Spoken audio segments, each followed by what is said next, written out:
เนาะผู้ที่1ชื่อน้องดวงตาผู้ที่2ราศีผู้ที่3จันดีโอ้ย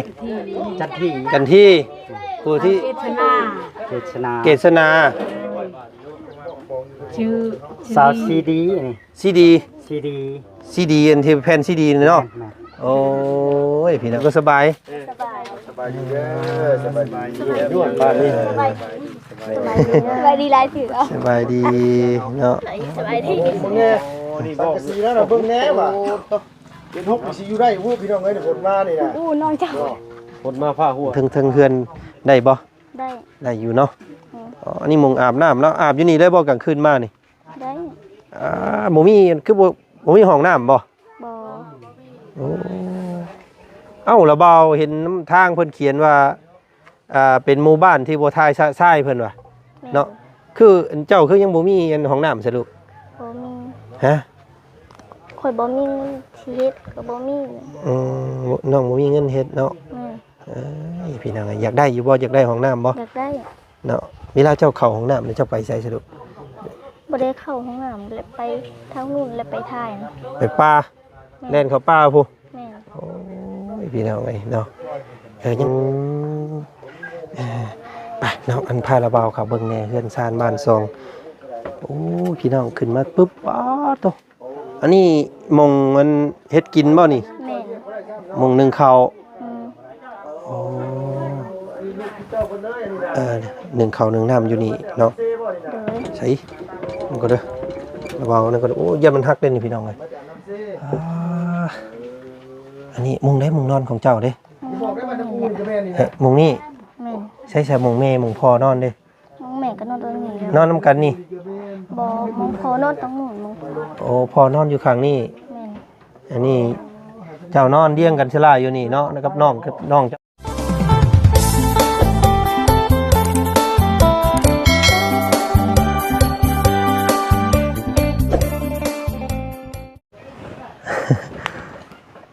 อนพี่น้องเลยเนาะแม่นเฮือนแม่น้องดวงตาบ่แม่นโอ้มาถึกแล้วสนิเนาะพี่น้องมาตามหาแม่น้องดวงตาเนาะแม่นแล้วว่าสันพี่น้องเห็นเรานอนเอิ้น 2-3 เทื่อกินบ่ตื่นพี่น้องเอ้ยเราสิแม่นเราเมื่อยแห้งตามเบิ่งเนาะต่อนี่สภาพเฮือนซานบ้านซองของแม่น้องดวงตาตามคำบอกของน้องใจดีเพิ่นไว้นำมาพี่น้องเอ้ยเนาะให้เฮาเข้ามาสดสวยครอบครัวนี้ในเด้อว่าซั่นเนาะครอบครัวที่น้องเพิ่นแนะนำมาพี่น้องเอ้ยมื้อนี้เนาะเนาะก่อนอื่นพี่น้องเนาะก่อนสิเข้ารับเข้าชมครอบครัวนี้เป็นครอบครัวใหม่พี่น้องเอ้ยเนาะยังบ่ทันได้สอบถามที่ไปที่มาจักเทื่อเนาะทางครอบครัวของน้องใจดีเพิ่นแนะนำมาให้เข้ามาสดสวยว่าซั่นรู้สึกว่าเพิ่นหากะคลอดลูกใหม่เนาะเฮือนผุพังว่าซั่นพี่น้องห้างเพเนาะมื้อนี้ก็ก่อนอื่นเด้อพี่น้องเอ้ยกับทักทายเนาะสบายดีเนาะสบายดีพ่อแม่พี่น้องหมู่เพื่อนเมื่อสู่คู่สุคนเจอกันเนาะกับบ่าวจันอีกคือเก่าพี่น้องเอ้ยเนาะมื้อนี้เนาะทางบ่าวจันพี่น้องเอ้ยเนาะพาพี่พาน้องเข้ามาพี่น้องเลยเนาะในบ้านเนาะหรือว่าตัวบ้านใหญ่หมู่บ้านกระดับพี่น้องเลยเนาะหลายคู่หลายคนยังบอกท่านได้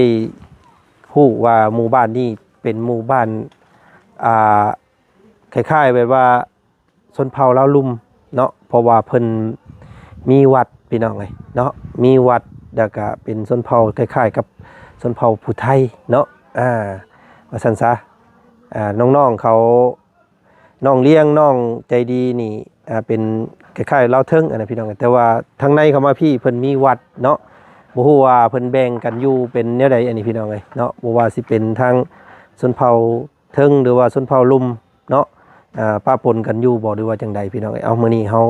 มาสอบถามครอบครัวที่น้องเพิ่นแนะนำมาก่อนพี่น้องเนาะให้มาช่วยครอบครัวนี้เนาะน้องแม่น้องดวงตาว่าซั่นพี่น้องเอ้ยเนาะเป็นจังไดเข้าไปเบิ่งไปชมนํกันพี่น้องเอ้ยคือว่า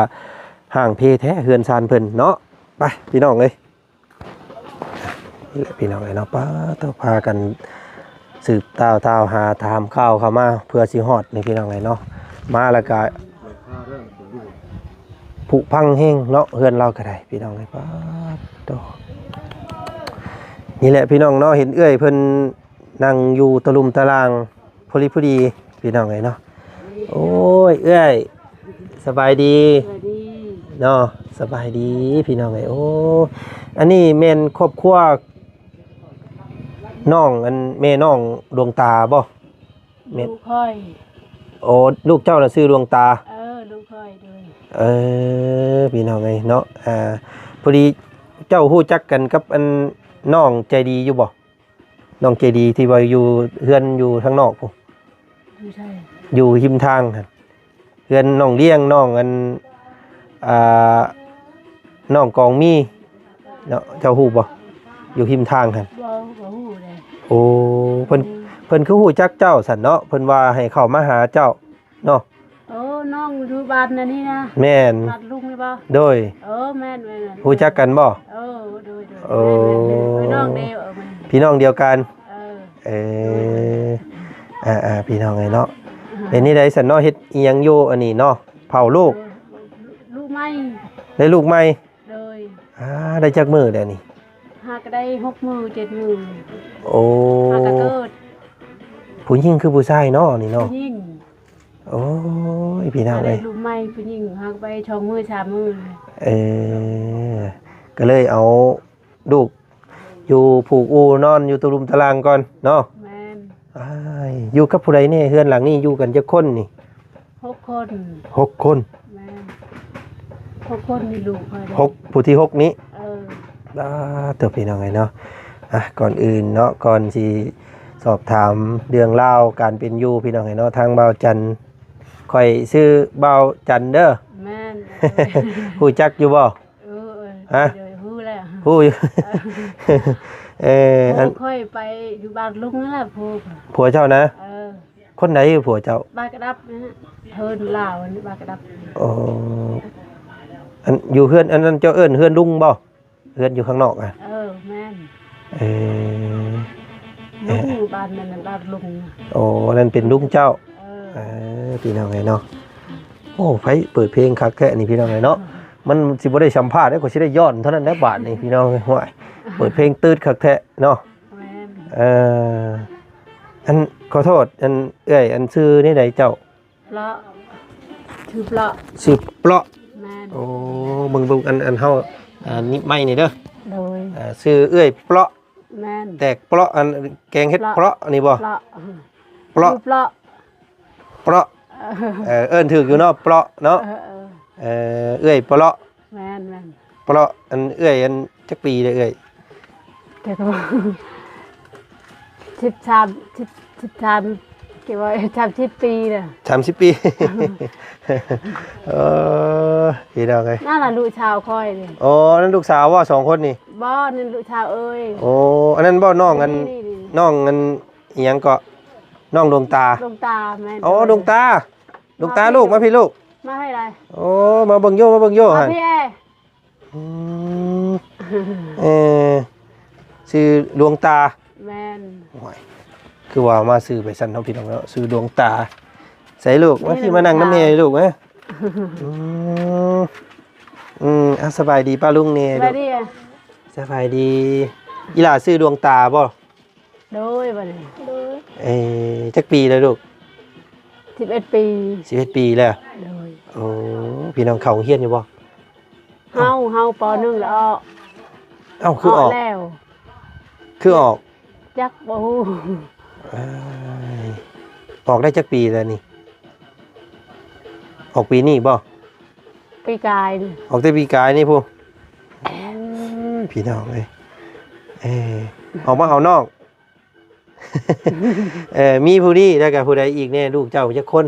ลูกค่อยผู้ชายช่องผู้หญิงชามที่แต่นี่ผู้หญิงอ่ะ ผู้ชาย2ผู้หญิง2ผู้ชายที่ผู้หญิงที่ผู้นี้แหละกกนะ เอาไหมลูกจะคน 6 คนผู้หญิงที่ ผู้หญิง ชาย ที่ ช่อง ผู้หญิง4ผู้ชาย2 โดย โอ้ไปทางไหนเบิดไอ้เสนี่ลูกเต้า พุ่นลงน้ำเทน่ะ โอ้ไปยังน้ำเซไปเฮ็ดหยัง ไปอาบน้ ไปอาบน้ำ ำโดย อันนี้ผู้กกบ่นี่ โดย ลูกกกบ่ผู้นี้ โด นะ ยโดย ขนาดลูกกกยังน้อยๆนึง มันผู้อันนั้นมันสิบ่ตามหลังกันคือหมดยามนี่บัดนี้พี่น้องเนาะพี่น้องเอ้ยลูกกกแล้วก็สิมีลูกกลางอีกเนาะผู้ชาย2คนพี่น้องเอ้ย ไปที่ไร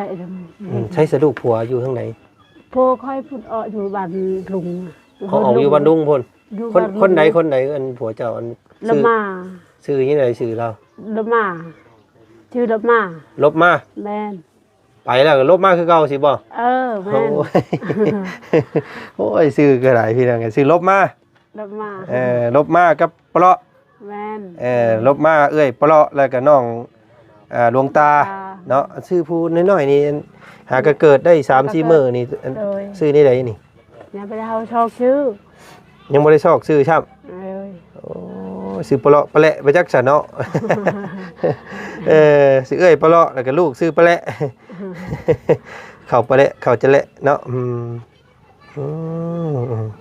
เอาพี่น้องให้กินข้าวแล้วมื้อนี้ กินแล้ว มีอีสังสู่ลูกสู่เต้ากิน ได้กินยัง มีหยังกิน ว้าว อันลูกนี่คลอดเองได้บ่คลอดอยู่เฮือนนี่บ่ เบ้ย อ๋อออกเองเลย โดย แข็งแห้งแท้นี่พี่น้องเนาะนึกว่าไปออกอยู่ห้องแพทย์ห้องหมอบ่ได้แม่นบ่พี่น้องเนาะไขว่ลูกต้องแต่งอยู่ตะลุมตะลางพี่น้องเอ้ยเนาะมาทำความรู้จักกันมื้อนี้เนาะว่าจันก็ได้ยินทางน้องใจดีเพิ่นน้องอันเขาน้องแต่งจริงเนาะเพิ่นแนะนำมาเพิ่นว่าให้มาเบิ่งครอบครัวนี้แน่ว่าซั่นพี่น้องเอ้ยเนาะ โดยหน้าพล อันนั้นบ่พอเจ้า มาโอ้นั่นผัวเจ้าอันนั้นเนาะ โดย โอ้พี่น้องไอ้เพิ่นมาเลยเนาะสนอพี่น้องไอ้กะเพื่อนซ่านอันนี้เนาะอยู่กัน6คนอยู่นี่เนาะ โดย โธ่พี่น้องไอ้อันขอโทษเอ้ยอันบ้านนี่อันเพิ่นมีวัดเพิ่นเป็นอันนั้นบ่เป็นเล่าลุ่มบ่คือมีวัดบ่อันนี้วัดบ้านนี่บ่ซุมเจ้าก็เข้าวัดอยู่บ่ เฮา เข้าอยู่เนาะแสดงว่าสื่อศาสนาพุทธได้สินี่พี่น้องไอ้เนาะ โดย เนาะอันนี้บ่อันพ่อเจ้านั่นมาพี่อ้ายเนาะสบายดีได้เด้อเนาะสบายดีเนาะเห็นทางน้องกันใจดีเพิ่นแนะนำมาเนาะว่าครอบครัวอ้ายนี่ถือว่าคัดสนว่าซั่นพี่น้องไอ้โกหมู่ในหมู่บ้านก็แม่นว่าซั่นเนาะอยู่กันจักปีแล้วอ้ายสร้างครอบครัวอยู่เฮือนหลัง10ปีเลย10 ปีเลย แม่น เนาะเจ้าก็เป็นคนบ้านนี้บ่ แม่นคนบ้านนี้นะเมียคนละคนชาลาถึง โอ้เจ้านั้น คนผู้ไทย ผู้ไทยโอ้หมู่บ้านผู้ไทยได้หมู่บ้านนี่เนาะโอ้พี่น้องเอ้ยหมู่บ้านชนเผ่าผู้ไทยอยู่พี่น้องชนเผ่าผู้ไทยเลยอันนี้เอ้ยเพิ่นนี่เป็นลาวเทิงอยู่บ้านได้เราเอา บ้านวิ่งอยู่ถึงสมุน บางบิงโอ้ผู้บ้านบางบิงบ้านนั้นไปทางสมุนผู้ แม่น โดย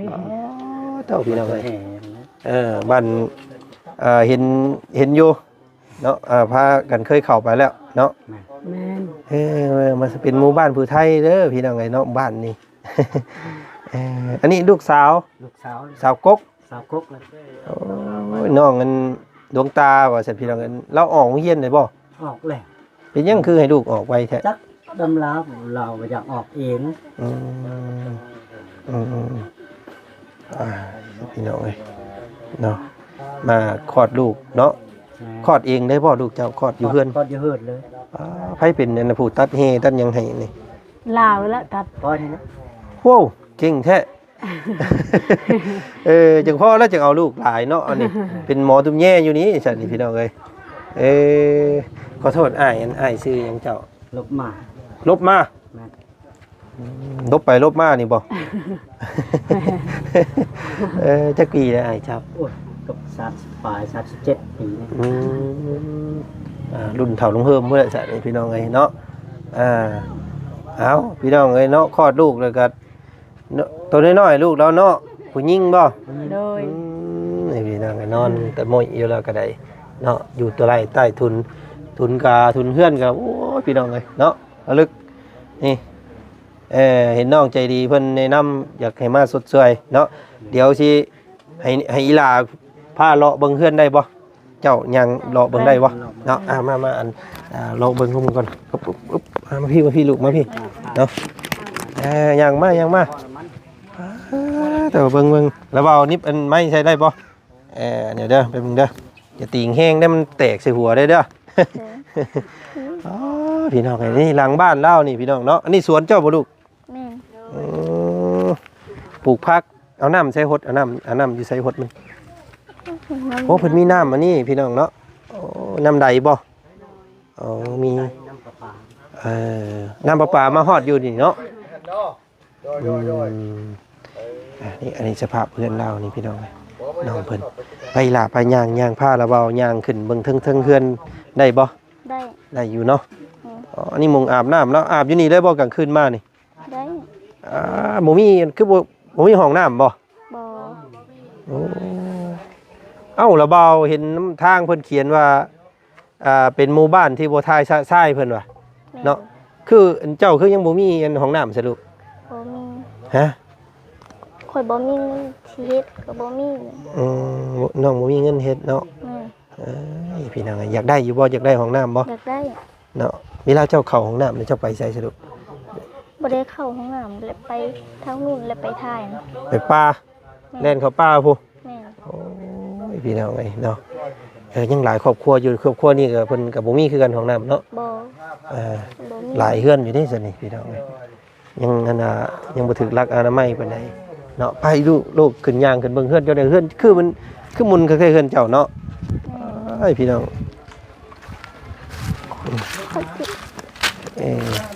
เบิ่งไปเบิ่งมาอีหล่าเพิ่นคล้ายๆกับอันน้องนิ้วหลานของบ่าวจันเองเด้อพี่น้องเอ้ยเนาะอ้ายอันเฮาขึ้นเทิงเฮือนเบิ่งได้บ่โอ้ได้อยู่เนาะปลาดุกไปเนาะพาระเบาขึ้นเบิ่งแน่โอ้ผู้พี่น้องเอ้ยลบไปลบมาโอ้อีหล่าเบิ่งเด้อโอ้มันบ่ฮักบ่ลูก บ่ค่อยขึ้นเด้ อ๋อค่อยๆเนาะอันนี้เจ้าใส่อันไพ่แสงอาทิตย์นี่ไปน้องอันพาระเบาครับเบิ่งแน่เฮือนซานบ้านซองโอ้พี่น้องขึ้นมาปุ๊บป๊าดโตอันนี้มงมันเฮ็ดกินบ่นี่ แม่น มงนึ่งข้าว อืม โอ้นึ่งข้าวนึ่งน้ำอยู่นี่เนาะ โดย ใส่มันก็เด้อระเบานั่นก็โอ้อย่ามันฮักเด้นี่พี่น้องเอ้ยอันนี้มุงได้มุงนอนของเจ้าเด้ บอกได้ว่าจะพูดกับแม่นี่ เฮ้ยมุงนี่ แม่น ใช่มุงแม่มุงพ่อนอนเด้ มองแม่ก็นอนตรงนี้แล้ว นอนนำกันนี่ บ่มองพอนอนตรงนู้นมอง โอ้พ่อนอนอยู่ข้างนี่ แม่น อันนี้เจ้านอนเลี้ยงกันชลาอยู่นี่เนาะกับน้องเจ้าเนาะ โดยแม่พร้อม อ๋อพี่น้องเอ้ยพี่เนาะโหดสุดๆเลยเฮือนเราก็ได้พี่น้องเอ้ย สาวพี่น้อยเนาะอันนี้แม่ลูกคน ลูกอันนี้บ่น้องเจ้าฮะ แม่น ตัวหัวเรียงลายมากเลยพี่น้องอันนี้ก็แม่นบ่ โดย เอาไปเปลี่ยนเสื้อลูกไปเสื้อเปียกเสื้อเปี้ยมา อันนี้ก็แม่นบ่ ใส่ ผู้นี้ก็แม่น แม่น พี่น้องไงเนาะสบายดีป้าลุงนี่ลูกสบายดีโอ้เนาะหัวเพียงหัวเลยพี่น้องหัวปีท้ายปีได้นี่เนาะเปลี่ยนส่งเปลี่ยนเสื้อเลยลงมาตารางพี่เด้อแล้วบ่าวจะเอาขนมให้เด้อจะเป็นลูกกกเจ้าเนาะคือน้องนิ้วหลานข่อยซ้ำพี่น้องไงเนาะหน้าตาคล้ายกันเลยเนาะลูกเจ้านี่น้องนิ้วนี่คอยทำกันเลยแบบดีคนเลยว่าโอ้น้องนิ้วมาย่างกันนี่วะ ลงลุ่มมือไปลูกไปเนาะโอ้ยฮ้อนแท้เพื่อนเราพอโตอึ๊บ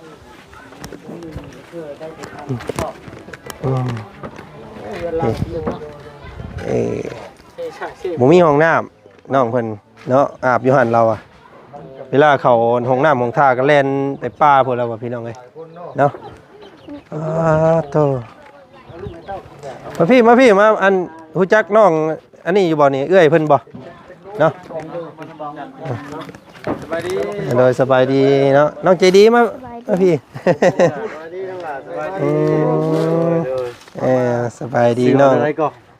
วันตา น้องผู้นี้นะ โดย ดวงตา ดวงตา ดวงตามหานิยม พี่น้องเอ้ยจะทางน้องเพิ่นแนะนำมา อีหล่าอันแนะนำมาเนาะว่าอยากให้มาซอยครอบครัวนี้เนาะว่าจังหน่อยก็ข้าวสารกันดีหน่อยเนาะ เห็นสภาพเพื่อนน้องเพิ่นอยู่เทิงเมื่อกี้นี่พี่น้องเอ้ยเนาะผลึกดีเนาะขึ้นแล้วขออนุญาตมันดุลงมาอยู่เดือนแล้วกับ นุ่งเสื้อจิบเจือลูกนุ่งเสื้อจิบเจือเด้อนุ่งเสื้อจิบเจือเป็นผู้ไทย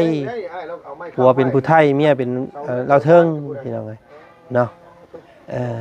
อันนี้เอาเสาเอาต้นสูงต้นเสาอันนั้นเนาะ พวกไม่ต้องพาลูกมันมาลงมาดูที่ดินพี่นะพี่น้องจะลงไปแห้งนี่นะมันอุ้ม เป็น ไป เคสใหม่นี่พี่น้องเนาะทำความรู้จักกันก่อนเนาะเคสนี้อย่าเด้อเนาะพี่น้องเอ้ยเนาะ11 ปีผู้นี้จักปีก็12ซ้ำกันตัวสนิเนาะแต่เจ้าขึ้นใหญ่กว่าเราผู้นี้สิเป็นผู้สาวแล้วพี่น้องผู้นี้ยังน้อยอยู่เนาะเอ้ยกกใช่ลูกอันมาลงมาพี่สิเอาขนมให้มาเลี้ยงกันมาไว้ ผู้ไทยกับเราเทิงปนกันมาเนี่ยไอ้นี่เอื้อยแล้วบอกภาษา ผูกข้างนั้นก็ติดกระมงกระมับรูมาอะไรทั้งนั้นก็ได้พี่น้องเอ้ยเนาะน้องๆเพิ่น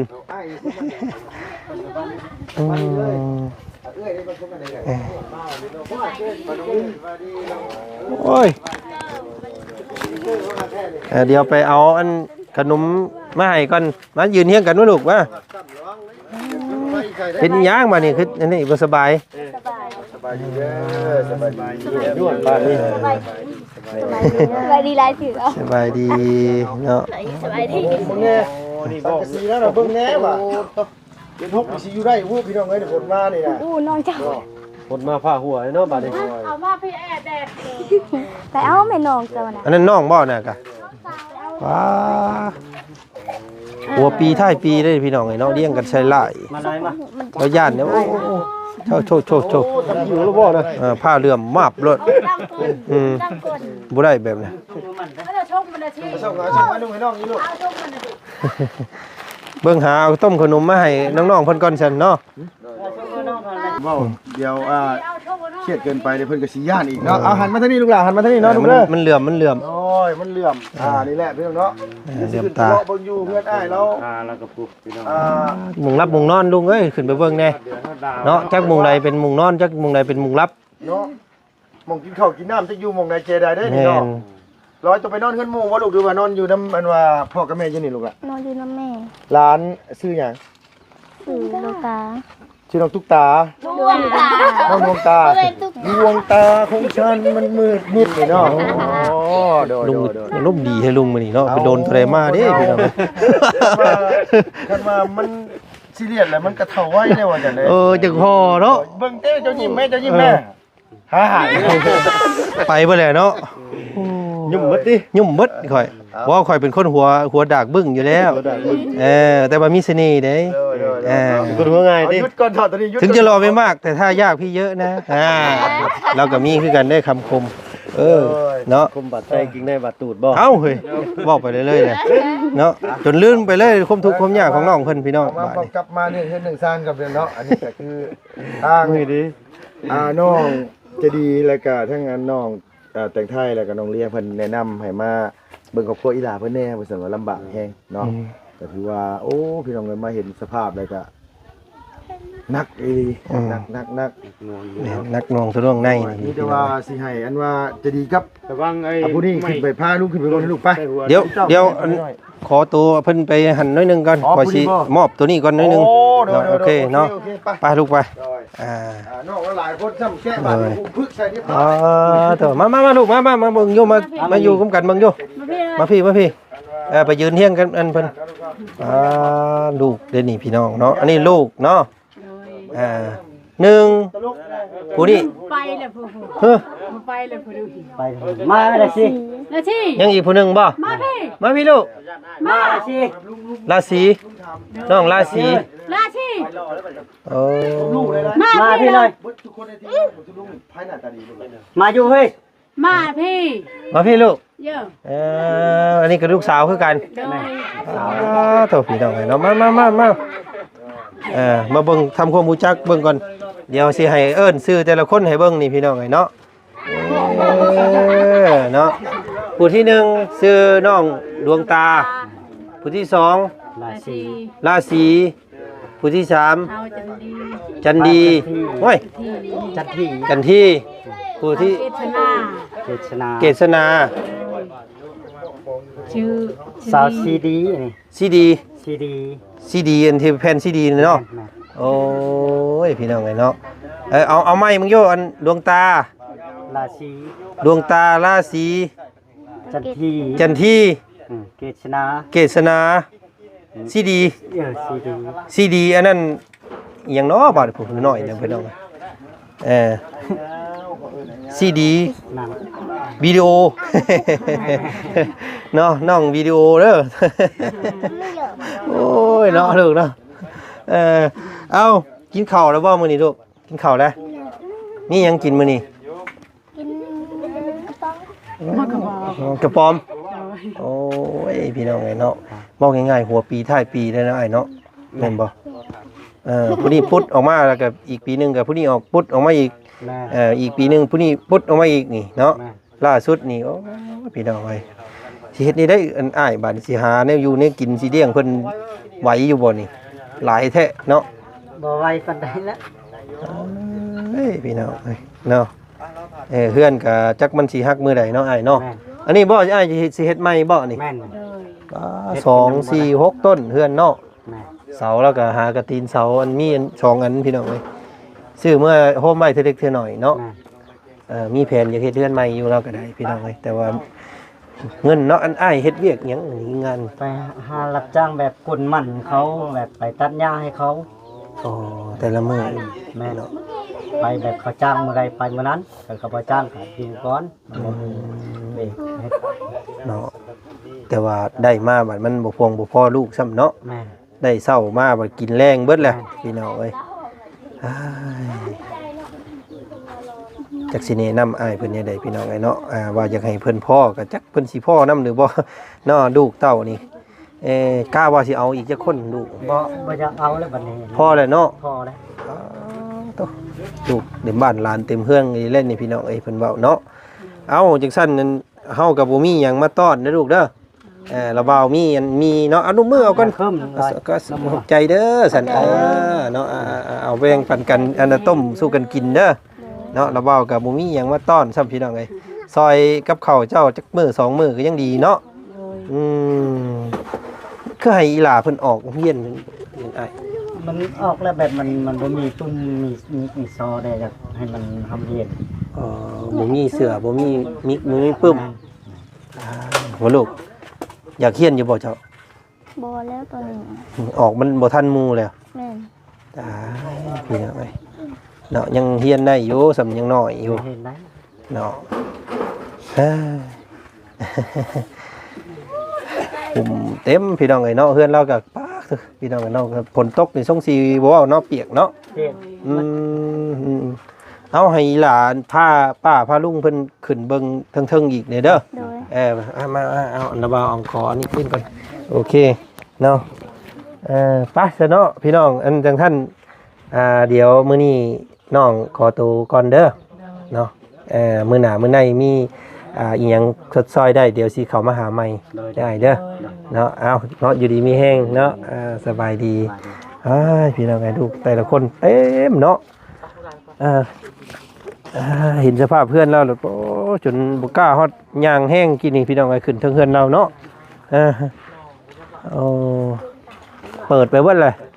หัวว่าวเลยนี่พี่น้องยามผ่ายามฝนเนาะตัว แม่เป็นคนขายคนยิงนะมองไหม เราดิปอยู่เลยเอาเนาะสบายดีเด้อเนาะทางคุณพ่อคุณแม่เนาะโอเคพี่น้องเลยเนาะกะโอ้เนาะปะเพื่อนสั้นบ้านช่องถือว่าสุดเลยพี่น้องเลยเนาะนี่ลูกกระไรเนาะการเป็นอยู่ซื้อข้าวซื้อน้ำซ้ำปลากับบุพ่อว่าสันพี่น้องเลยเนาะแล้วว่าอันนั้นพี่น้องเลยแล้วว่าเมียเรากินยาบ่ได้เนาะดังนั้นก็ฝากเป็นกำลังใจเราและกันพี่น้องไอ้เนาะว่าจันกระซอยมีเก็ตนึงเมื่อกี้นี่เนาะเพื่อบรรทังการเป็นอยู่กินแล้วเนาะบ่ได้หลายกันหน่อยแล้วประสันซาพี่น้องไงเนาะนี่แหละพี่น้องเอ้ยเนาะการทุนของคนเฮามันบ่คือกันเนาะผู้ใดก็ตามการเป็นอยู่เนาะเวียกงานบ้านช่องน้องอ้ายเพิ่นก็เฮ็ดอยู่ว่าซั่นซะพี่น้องเอ้ยเนาะแต่ว่ามันบ่พอสิได้เนาะว่าพี่น้องเอ้ยได้มาลูกก็หลายเนาะจังได๋ก็ติดตามเบิ่งนํกันอีกเด้อพี่น้องเอ้ยเนาะรุ่นให้กำลังใจครอบครัวนี้ผู้ใดอยากสดอยากช่วยเพิ่นก็ยินดีแล้วกันพี่น้องเอ้ยเนาะสำหรับคลิปนี้ว่าจันขอตัวก่อนเผ่าผู้ไทยผสมลาวเทิงพี่น้องเอ้ยเนาะเบิ่งแล้วก็เนาะไหลทะลุทะลวงออกมาพี่น้องให้ลูกเราเนาะปีละลูกเราว่ะ6คนเนาะอายุ37ปีถ้าว่าเท่าน้องเฮิมนี่เป็น10คนแล้วนี่พี่น้องเนาะอันนี้หาก็ได้ปลายของน้องเฮิมนี่